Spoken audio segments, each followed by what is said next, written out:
I've been super transparent about the struggles of the company. And when I say the struggles of the company, it's we had a goal. Obviously, I'm very goal oriented. We had some shifts with people, the economy's going on. I mean, there's so many different variables and things. And for me, I don't like to use any of that as an excuse. Like, this is what we set out to do. This is what we're going to do. Like, we are going to do it. And we are doing it. It's just not happening according to the plan. Hello, and welcome to the podcast. I'm Jenny Townsend, your host. This podcast is for doers, dreamers, and those trying to decide what's next. I, along with amazing guests, will be sharing stories of success, failure, and what's to come. Thanks for tuning in. Hello, and welcome to the podcast. This is my final episode of 2025. Where did this year go? I'm sure many of you are thinking the same exact thing. It's like January is here, New Year's was here, and then it's already December. So thank you so much for tuning in. This episode is last week of December. So I thought I would highlight some of the things that happened this year, what to expect in the new year. I thought about this episode while I was just sitting out back, just probably like an hour or two ago, drinking a glass of wine. I'm hosting 20 people in about an hour. But I took some time to reflect on the year, and I'm on my holiday break. So the company closes for 2 weeks. So there's a lot of time spent at home considering, thinking, reflecting, resting, connecting. And so I'm totally prepared for today's episode, and I wanted to share some things with you as well. I am drinking wine. So if you are out there and you're listening to this while you're either walking, you can drink later if you want to. If not, maybe no drinking is in the forecast for you in the new year. I am considering doing dry January. I've done that a few times before. My husband and I actually, I'm personally not drinking as much as I used to. I like a drink once per week, and sometimes I'll have a little bit more on the weekend. But for the most part, I've reduced a lot of the drinking just because of how it was making me feel. I broke up with Tito. So for many of you, you know that part of my book is dedicated to Tito because he was there with me and for me during the journaling of the book, The Stroke It Guide, and at the very beginning stages of the podcast. But him and I broke up, and now I'm dating Belvedere. So we'll see how that relationship goes in the new year and if it works out or not. So anyways, I wanted to just kick off and give you an overview of like just personal first. Then I'm going to get into the business, tell you what to expect in the new year. I'll be dropping some books that I've read, some things that I've learned from some coaches and mentors, talking about Jesse Iser with the Big Ass Calendar, which is on the floor in my office that I've been working on this morning. So there's a couple takeaways from today's episode, and there'll be some personal information that I'm sharing as well. So my husband will probably be like, why did you share all of this? He's such a private person. So anyways, we celebrated his birthday. Yeah, last week or 2 weeks ago. It was amazing. So if you have been following along with the podcast, you know that I've been super transparent all year about the ups, the downs, the roller coasters, the struggles, and the transformations that have been happening as well. So when I started the year off, January 5th, my mother-in-law passed away. A day later, actually, I think on the same day, I had a person on my team quit, and it was very aggressive. It was really hard, and it was very toxic. And then I terminated 2 team members that had been with me for about 5 or 6 years. And then I had 2 other changeovers happen in the first quarter as well. So to kick off the year was just like, oh my God, what am I going to do? Should I quit now? Should I sell the company? What do I want? And just 6 months prior, we had moved into our new space of 10,000 square feet. And 3 months prior to that, I had launched my book. So 2024 was a complete grind. And then to kick off 2025 with all of this negativity, I was like, what in the heck is this year going to do? And 2024 was a hard year for everyone. But when 2025 kicked off that way, I was like, oh my God, not again. We are not going to have another year of disappointments and struggles and grinding and lots of growth. But here we are at the end of December, and I will say it's been an amazing year. When I think of transformation, I think of growth. I think of where I was able to travel, the people that I have surrounded by me now, the team that's in place at MC, the podcast. I'm coaching people. I'm scheduled to speak at events in the new year. So this year has been a year of rebuilding, laying the foundation, and really just going back and going back to the basics. There was a lot of times this year that I felt like I was in like year 1 or year 2 of the business. So much is changing, and I covered that, I think, on a couple podcasts before, just like the technology, the AI, the people, the cost, the entitlement, and then there's also this desire for people to work less, which I totally get. I'm totally of that mindset. So when I think about this year, it was definitely challenging at times. But when I'm here in this moment, I'm really grateful for it. And I've had a lot of time to do a lot of self reflection, a lot of self work, and restructuring, not only my personal life, but the company. And it has been great. Great, great, great. I mean, I'll start with just my word of the year, which is traction. And so I picked that word because of the book Traction. And we began implementing EOS in December of 2024. And that's what kicked off a lot of the quitting and the firing in January. And they always say, like, if you're going to implement EOS, expect people to quit and you're going to have to terminate because some people are not going to be aligned with the future of the company and they're not going to want to be held accountable. And they got you to where you are, but they're not the future of the company, and that's okay. And so, so much transformation came. Then with the word traction, it was about tracking progress, tracking milestones, tracking actions, tracking everything, not only professionally, but personally. So, like, even when I was getting ready for my hiking trip with my mom, it was like I had to track everything I was eating, all my workouts, because I had a 12-week training plan. So much tracking this year, tracking expenses. So we gained a lot of traction through that momentum of picking that word. So when I think about that word in that book, I would say it changed not only me personally and how I operate and how I do business, but it changed the company as well. And for the better. I mean, it was definitely rough and hard the first couple months, and anyone that can relate to EOS and Traction, you're probably like, yes, yes, went through the same thing. If you do own a company and you are looking for accountability, scalability, systems, filling the right people in the right seats, and decluttering, I would highly recommend the book Traction as well. I'm going to mention a couple other books as well. So, once again, I feel great about everything. I'm really excited for 2026. As far as like the health and routines and just, the personal mindset and the balance, health is very, very important to me. I spent a lot of years just sick and depleted and just so I have really leaned into taking allergy exams like every 6 months to see what foods are triggering me. Also, what supplements I need to be taking. Obviously, as you age, you need different things. Things that I'm really incorporating into my diet right now are mushrooms, and I'll put them in my smoothies, and creatine. I stopped taking creatine for a couple months because I thought it was making me bloated, and turns out like I lost all my muscle mass. So my brain power like is not as great as it was when I was taking the creatine. David and I are definitely doing our morning walks every morning, which I encourage everyone to take walks. I mean, even if it's 10 minutes, 15, 20 minutes, just that connection, being outside, listening to the birds. The other day in our pond, we saw a snapper alligator turtle, which is the first time that we've seen that. So it is just good for connection and expressing like our feelings, our emotions, our desires, our needs. And it's a place that's really safe and where we can be honest with each other and say, hey, I really need more of this, or I need this, or hey, I'm really excited about this. Those talks are happening in the morning before we go to the grind. And we can't always control what happens during the day and who's going to come in and what they're going to say and what their attitude's going to be and how that's going to impact us. So, at the end of the day, you're going to be depleted. You're not going to be emotionally strong and available for your partner. So having those walks has been super great for us. Something else we've been doing for our health and our mindset too is going to the beach.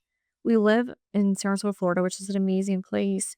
And for years, we never went to the beach. So, about once a month, if not twice, we'll wake up on a Saturday or Sunday at like 6 or 7 in the morning and we'll just pack the chairs, light cooler, some water, and we'll go out to the beach and just spend some amazing quality time together. And it's so healing, it's so powerful. And I love the water. And we'll catch lunch after that and come home and take a nap. So it makes for really great days as well. I have been embracing rest way more than probably ever before because I genuinely need it. I used to be able to go and I used to be able to go so hard, so fast, so long. And where I'm at right now, I just can't. I need to rest. And it's probably my age. It could be the endurance, or it could just be that I've taken on so much. So getting that rest is key and making sure I'm available one day when I need to be. Also, personally, we traveled a lot this year, even with the grind. And that's probably why there was a lot of grind in certain moments because we had to gear up. So I took the whole month of May off and went overseas. We were actually gone for 3 weeks. And the last week, basically just worked from home. And I broke my toe, so then I was forced to stay at home. But that leading up to that February, March, and April, I don't even know how many hours I worked, but it was insane. Like by the time I got that vacation, I was like, yeah, let's go. But yeah, we did Switzerland, we did Italy. I would highly recommend the Prosecco region of Italy. Everyone goes to Tuscany, which love that, been there, it's amazing. But the Prosecco region is just as beautiful. So there's villas, you can ride bikes, there's lots of restaurants, there's lots of culture. You're not far from Venice, you're not far from Bolzano. There's tons of places in that region, which is going to be northern Italy, just south of the Dolomites as well. So we were able to see that. I would say they're pretty, but the Tetons are way better. So if you don't want to go overseas, you want to see some beautiful scenery, hit up the Tetons. So we did that. We went and saw my mom. I went to Sedona with my mom for a week. Week was way too long. 4 days, maybe 5 is the max that we could do together.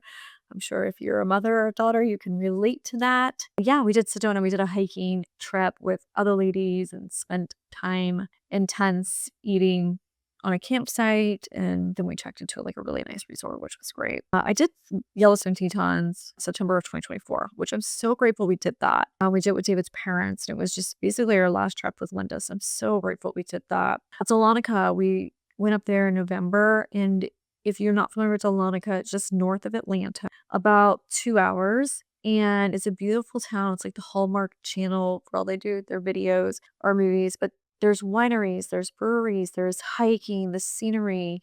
You're not far from Blue Ridge Mountains, so you can go and do a day trip. We went golfing, just great outdoors, and it's not that far. I mean, we fly, but you can totally drive it, especially a dog, which we're getting a dog in the new year. So excited about it. So if anybody wants to watch the dog, let me know. We also did a staycation this past year in Longboat. So if you've never been to Longboat or Longboat Key, it's a great resort. They have tons of private restaurants. It's right on the beach. They did a remodel, and it's just a great little place. They all have kitchens. So since we're local, we do staycations. We bring all of our breakfast, we bring all of our lunch, and then I'll make 2 dinners out there, and then we go to dinner twice. It is kind of pricey to stay there, so bringing food allows us to save on the budget as well.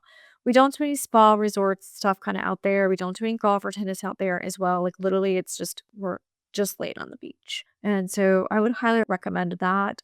St. Regis is also on Longboat, but you're going to be paying double, if not triple, per night for the same beach. The amenities are definitely a little bit different. There's not a floating pool that you can float in into, but I would highly recommend Longboat Key Club. But when it came to like personal growth and learning, I love my coaches. Highly recommend everyone to have coaches. Personally, professionally, have a coach. There's so much insight that they can share with you as well. And one thing is, it's good to have a soundboard. So with David and I, there's certain things that we can talk about. There's certain things we can't talk about. And there's certain things that he wants to listen to and certain things he doesn't want to listen to. When it comes to Music Compound, doesn't really want to listen to a lot of it. When it comes to the podcast, doesn't really understand it. He's not in that world. So those are 2 things that he'll listen, but he's not going to be engaging as much as I would like or need. So it's always great for me to have coaches and mentors. And then just like a personal one. So if you are going through something personally, your spouse, your partner, and your family may not be the best support system. They may be not wanting to listen. Maybe they're sick of listening. So having coaches where you have soundboards and they're not therapists. Like they're not therapists. I mean, it's just like, yes, I can relate. Hey, this is what I did. Have you tried this? Consider this. Having those different perspectives is really, really just amazing. It's golden and it's knowledge. And a lot of them have been in the situations before, which can save some time, heartache, pain, and money as well. So a couple of the books I'm going to recommend, some coaches suggested. When I say books, I read some, but for the most part, I'm doing Audible. So I do Audible when I'm walking the hill or when I'm getting ready. I would like to say when I drive to work, but my commute's 5 minutes, so that's not really happening. So typically when I'm getting ready for work. So I just finished Seasons of Life with Jim Rohn. This book, oh, it's so short, so small, it's so good. Breaks down the different seasons, like when you're going to be like grinding, scaling, and laying the foundation to when you're harvesting and you're enjoying the fruits of your labor. And then like the summer, and then like preparing for there to be a dry season, preparing for a storm where you're not going to have as much harvest as you think. And so much perspective. So I highly recommend Scenes of Life, Jim Rohn. Green Lights, Matthew McConaughey, must listen to it on Audible. He is the narrator. He's hilarious. There's so much personality, lots of perspective, mindset shifts, humor, and so much greatness is in that book. So I would highly recommend that book. The Four Agreements. Everyone's can't believe I just have finally read the Four Agreements. Number one thing is don't take anything personally. It's actually agreement number two, but so many people take things personally. And that is, I think, the problem or the issue or the hiccup or whatever that prevents people from moving on, succeeding, being happy, and connecting with people further. So The Four Agreements was a great book. The E-Myth, I just finished The E-Myth, which is kind of similar to Traction. Ironically enough, we incorporated AI and we now have an AI agent. Her name is Sarah. And that's because I feel like it's probably because the main character of E-Myth I was listening to, like Sarah, Sarah, Sarah. And one of my best friends' name is Sarah, and she's Starling. So it's probably another reason why I picked it. Okay, so for a non-business book, but for personal, Present Over Perfect by Shauna. I once again did the Audible on this, and this book is great for, I want to say for moms. So if you're a mom and you're listening, or a CEO, and you're struggling and you're being pulled in two different directions, maybe even three, Present Over Perfect. It's going to validate you. It's going to give you hope. It's going to give you clarity, perspective. You are going to feel at the end of the book like you've got this. You're doing a great job. You are amazing. And here are some things that could be different as you move into the new year. Highly recommend that book.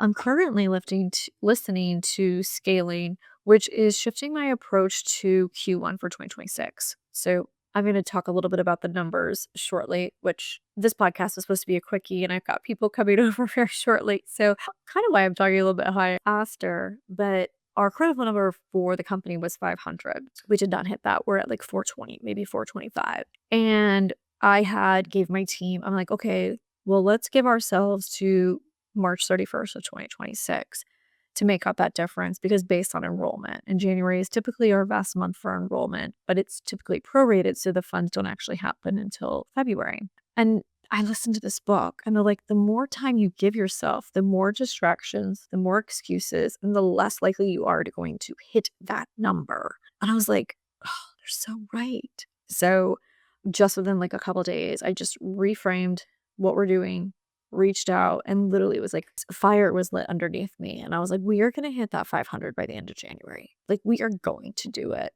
And January is the best month for recruitment. And that really much sets the stage for the rest of the year. So Scalable is the book I'm reading. I'm kind of dipping into Music Compound a little bit. I'll go right into that. I've been super transparent about the struggles of the company. And when I say the struggles of the company, it's we had a goal. Obviously, I'm very goal oriented. We had some shifts with people. The economy's going on. I mean, there's so many different variables and things. And for me, I don't like to use any of that as an excuse. Like, this is what we set out to do. This is what we're going to do. Like, we are going to do it. And we are doing it. It's just not happening according to the plan. And come to find out, there wasn't much of a plan Q1. Like, these are our goals. Here's how we do it. But we didn't change the way we're actually doing it. And our mindset didn't change, and the roles didn't change. And there was so much that didn't happen. So I'm not surprised that we didn't hit our numbers, to be honest with you. So when I came back from our 3 weeks in Europe, and I spent a week at home with a broken toe, couldn't do anything, and I was sitting on my couch, I was just thinking about everything. And then I went back to work in June, and I quickly realized, because someone was out for 2 or 3 weeks and another person was out, and I had to do their jobs. And I quickly realized, well, here is the issue. Like, hamster wheel, just checking boxes, easy tasks, doesn't have enough time, too many projects. Like putting myself in other people's shoes provided so much clarity. And I was like, this is why we aren't hitting our goals. This is why we're not moving the needle. And at that point, we restructured so many things, job titles. We did time audits. We really spent a lot of time on like how and the why, changed pay structures, and how we were doing business. So for the first 6 months, we were maintaining, we were doing business as normal, but June 1st through December, completely different company, different employees. Not necessarily they were different employees, but like our roles were completely changed. And that's because a lot of it had to do with like operations and staying true to the tasks that are associated with your KPIs. People kept going back to their old job. It was easier. They already knew it. They didn't want the challenge. They didn't want to be uncomfortable. They didn't want to fail. And so lots of conversations about that happened. One of my goals was to hire either a CEO or an operations director. By the end of this year, and I'm happy to report, in November, we welcomed our operations director. And he's going to oversee all of the education, the behind the scenes, like concerts, performances, trainings, teachers. And not that I've not done a great job, or I would say I did a great job at sometimes and good job at other times, but he's coming with experience as an educator, as a teacher, as a musician. And those are three things that I just don't have on my resume. So super excited to engage with him and get him moving forward and taking over a lot of the things that I've been doing average. Wasn't doing them really great, along with our contracts that we're doing too. So super excited about that. And then we're going to celebrate 10 years in January, which is amazing. So I opened January 4th, 2016. Myself, one teacher, 1,800 square feet. Today we have 30 team members, over 400 members, 10,000 square feet, and we're just rocking and rolling. And I'm just so proud of it and just so grateful. So grateful. When you start a business, you risk everything, you give up everything, and there's so much about your business that people don't understand, they can't relate to, and it's a grind. And I'm so grateful I had a 135 and a 10-year because if I didn't, I would have lost track. I would have got distracted. Well, I got distracted a lot of times because I'm ADD, ADHD. Like, I won't even go into all the things I've started throughout the process of the 10 years. But it's amazing. So we're going to be celebrating in January with a couple different events, with a big celebration on January 30th, which is the day before my 44th birthday. I want to encourage you to get my book, The Stroke It Guide, available on Amazon and my website. The book is what you need to know from the boardroom to the bedroom. It talks about how to stroke yourself, your spouse, your partner, your friends, your family, most importantly, your employer, employees, and of course, there's a chapter just for the bedroom. Go to Amazon today and get my book, The Stroke It Guide. So I talked a little bit about the critical number and why you didn't reach that. I have notes just because when I was sitting outside, I do a lot of talking to text and then I'll run it through chat just to give you my bulletin points. Leadership. Yeah, leadership. I would say I changed completely as a leader. I was definitely like the friendly, you can do this cheerleader. Don't worry about it. Let me handle it. And I never held people really accountable until we started doing traction and we started having our weekly level 10 meetings. And in the first 6 months, I was like, oh, we didn't hear it. Okay, well, no worries. We'll get it next month. I started asking the questions. Why? Do you not have the resources? Do you not have the time? Do you not have the capacity? What prevented you from getting that done? And that accountability has changed the company and it's changed the relationships of the individuals. I also had to have hard conversations. Like I always avoided conflict. We just have conflict in those level 10 meetings. It's not personal, it's business. Let's go. One thing I would definitely recommend if you're going through these same things is really just review the performance, do some time audits, audit the compensation as well, and start tracking the KPIs and making sure people have full ownership of whatever it is they're working on. Once again, EOS has been a game changer for our company as well. Okay, so I'm just going to wrap up with what I'm looking forward to 2026, just because I'm sure my husband's going to come knock on the door in just a few minutes and say, guests are arriving. I'm going to also have a sip of wine. That way I can slow down a little bit. I sometimes listen to these podcasts. I'm always like, gotta slow down, take a deep breath. But I'm so excited about the things I'm talking about that I think it just makes me speak faster. So let's talk about 2026. So as I said, we pick a word personally, all of the employees, myself, And I've been doing that for years. And then we also pick a word for the company. Our word for the year last year was grow. It's been believe. It's been quality. And basically that word unites our team.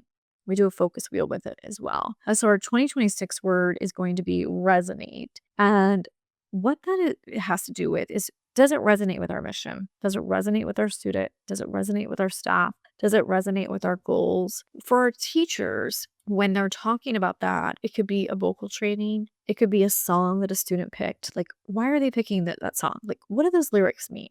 Like, understanding why they're picking that song and really connecting with them a little bit deeper. I think it's super, super important because to think about that, like, I'm even thinking about using resonate personally as well. I just love this word, suggested by our membership director. And there's just so much greatness I know that's going to come out of it. And I think that's going to be good for even our team members when they're thinking about what they're doing personally as well. So does it resonate with their future goals? We'll also incorporate that, like I said, into our focus wheel and make sure it aligns with not only our mission, but our students, our families, and our community as well. When it comes to 2026 critical number, we're shooting for 600 because we're going to hit the 500 by the end of January. And that'll give us a whole year of growth of 100 members, which is totally doable. We typically will sign up anywhere from like 60 to like 85 new ones in August, and all the other ones come back from summer break. David and I are looking forward to hitting some milestones as well this year. We've spent a lot of time talking about like what our future vision is as far as like our relationship, financial goals, things like that as well. And so we're looking forward to potentially buying another business this year. We bought a laundromat in 2021, looking to grow that. I'd like to buy another one of those. However, you need a lot of cash to put down. And I just took all of our cash and invested in music compounds build out so we didn't have to take a loan. And so we're rebuilding that stash of cash as well. One of my mentors said, become your own bank. Like, don't pay interest, become your own bank. And so we're kind of living along that philosophy where we don't finance things. We literally pay for it at that time. So yeah, so we're thinking about buying another company in the new year. So we spent some time out back a couple days ago outlining not only what our desires are for growing our wealth and our assets, but like what are our values. And so if you haven't heard about the one thing, you can buy these little cards online. And there's a podcast and there's a book about the one thing, which is phenomenal, which I'm going to talk a little bit about that in just a second. And we both picked similar words the year prior, and home was on it. And we actually ended up getting our home. But this year, I forget what our words are that we picked. They're on the refrigerator. But we spent some time doing that, and then our travels as well, like where we're wanting to travel, or we want to spend time. Last year, I totaled it up. I had 48 days of vacation. So it doesn't mean I was taking vacations, but the studio was closed. We're closed for 3.5 weeks per year anyways, just with schools being out, holidays and things like that. And then I took off like 4.5 weeks as well to travel, which was amazing. So yeah, we're looking forward to traveling. We're going to the Rockies. We're going to Bora Bora. We're going back to my mom's. We're going to do a staycation. Probably going to go out to Colorado and see one of our friends as well. Living along the lines of like the one thing. So Jesse talks about this with his whole philosophy of his big ass calendar and like picking one thing you're going to do per year. So learning an instrument, learning a language, conquering a fear, like whatever it is going to be, like what's the one thing at the end of the year you're going to say, I did this. And so we were watching this documentary with Chris Helmsworth and it's called Limitless, which ironically there's a book called Limitless too, which is amazing by Jim Quick. Follow him on Instagram. And it talks about the brain power and the synergy and everything from learning a musical instrument. So Chris learned how to play drums, and then he performed at one of Ed Sheeran's concerts. So we both have signed up for piano lessons. So we're super excited. Obviously, we have a place we can take piano lessons. So we both signed up for a weekly 60-minute lesson, and we'll see how that goes. Hopefully, we'll be able to play a duet at the end of the year. So we're doing that. I'm also going to be spending some time sewing. So prior to starting my company, I used to sew a lot. I would make aprons, quilts, and all kinds of things. And I've really missed my time with my Aunt Sharon. And I was just with her a couple days ago. And I really just want to spend more time with her. And one way to do that is to get back in sewing. So I'm going to commit to once a month sewing with her group. as well. And I have a couple projects that I'm going to be making. So that's going to be happening for me in the new year. As I said, we're considering getting, no, we're not considering, we are getting a dog. We're like actually starting to do the research and putting our names on the adoption list. Another thing that we're doing is following the big ass calendar with Jesse. So literally this calendar is huge. And you outline your entire year. And in addition to doing the one thing, he talks about doing mini vacations every 8 weeks, whether they're 1, 2, or 3 days. And that's just to get a sense of adventure while you're grinding, while you're working so hard, having something to look forward to and then celebrating. I mean, we get one life. Like, we've got to live it. So many people wait till they retire or wait till they're older, and they either don't have the health or the wealth to be able to do it. And so just do it today, do it now, book the trip. You can always cancel. And if you're worried about canceling, get the insurance. Yes, it's going to be kind of expensive, but if that gives you the peace of mind and that allows you to book the trip with confidence, get the insurance, book the trip. Yeah, I mean, we're going to be having phenomenal trips next year.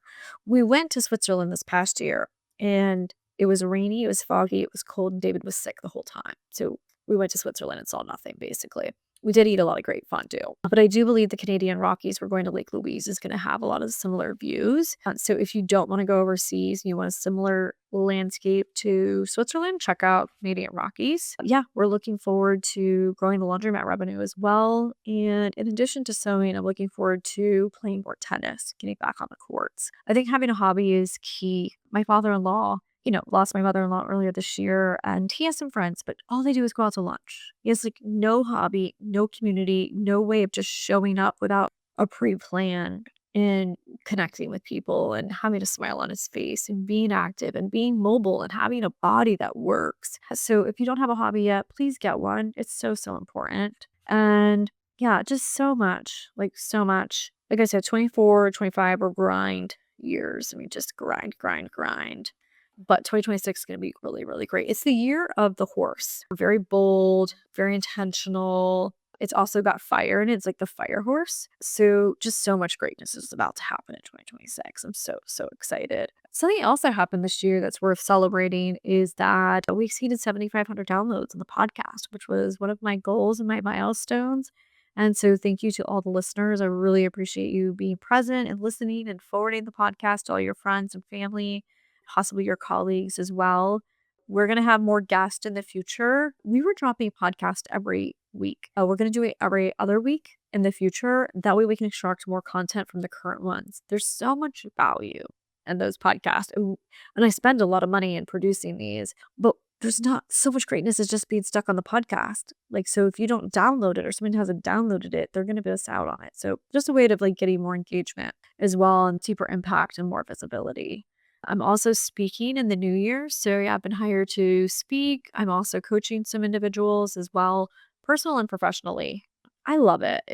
To me, it's just great. I just get to talk to people, share my wisdom, and I'm getting to do what my coaches have done for me. And that's so impactful. It's so rewarding and it's great. So if you're considering hiring a coach, nothing of to hire me, I can totally recommend some other people, but if you're interested in working with me, I'm taking on 4 new clients in Q1. So yeah, message me if you're interested. Kaylee and I can onboard you, get you started.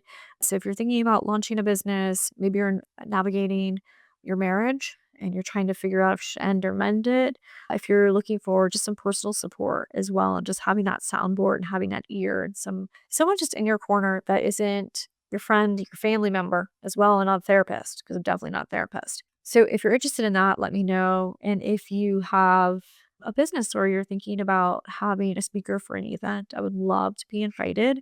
A lot of the talks are talking about a lot of things I actually covered in today's podcast, talking about culture, building teams, building systems, creating a turnkey business, being able to take, 55 days vacation per year as well. And there's some other things as well. But yeah, looking forward to 2026. Once again, I just want to say thank you so much for listening, tuning in. Really grateful for you, grateful for the platform to be able to just come on and share and talk and do what I love to do as well. And yeah, if you're thinking about what to do in 2026, highly recommend those books I mentioned. Pick a word for the year, and there's tons of YouTube videos on how to do that. I typically just list a bunch of words that connect with me. Like either if I'm like thinking about being really healthy, or I'm wanting to increase my revenue, or I'm wanting to save money. Like I've had words like discipline, listen, consistent, grace, accountability, traction. So it depends on really what my entire vision is. So think about yourself personally, professionally, as a mom, as a CEO, as a partner, and break down all the words and then start looking up the meanings of those words. Like chat can pull it up for you, Google, Gemini, and then just start thinking about what resonates with you and start thinking about the person you want to be at the end of the year. And what do you want to accomplish? Who do you want to see? What do you want to do? And how is that work going to get you there? So I want to tell you to lean into that, consider the possibility, dream big. Well, that's what I'm doing. I'm dreaming so big right now. I'm like, anything is possible. I'm so excited for it. Once again, look up about the 2026 year of the horse. That may provide some insight to or motivate you. Yeah, I just want to wish you a beautiful 2026. Congrats on everything you accomplished in 2025. And if there's anything you want to share, you want me to celebrate, please send me a message. I'd love to celebrate you as well. And wishing you a great year. Once again, thanks for tuning in. And thank you, Kaylee. Thank you, Dustin, for all that you do for me. I'm so grateful for you. And to the MC team, you're amazing. Let's rock 2026. Thanks for tuning in to today's podcast. I want to inspire you to send this podcast to 5 of your friends that you think would benefit.